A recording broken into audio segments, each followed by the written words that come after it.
جن لوگوں کے کاروبار چل نہیں پا رہے ہیں نا، کاروبار رکا ہوا ہے، ٹنڈا ہوا پڑا ہے، تو خدا کی قسم میں آپ کو ایک ایسا وظیفہ بتلاتا ہوں جن لوگوں نے وہ دعا پڑھی ہے ان کا کاروبار چل پڑا ہے۔ بہت سارے لوگ ایسے ہیں نا جن کے کاروبار بالکل رکے ہوئے تھے، بالکل ختم ہو چکے تھے، لیکن جب انہوں نے اس وظیفے کو شروع کیا ہے نا، ان کا کاروبار دن بدن ترقی میں جا رہا ہے، دن بدن۔ وجہ کیا ہے؟ انہوں نے اس وظیفے کو پڑھا ہے۔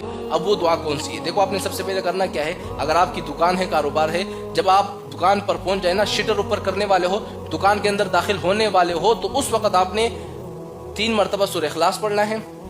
پھر اس کے بعد آپ نے کرنا کیا ہے، 111 مرتبہ یا فتاح یا رزاق پڑھنا ہے۔ پھر اس کے بعد آپ نے وہاں پر بیٹھ کر سورہ واقعہ پڑھنا ہے۔ پھر اس کے بعد آخر میں پھر سے درود شریف پڑھنا ہے۔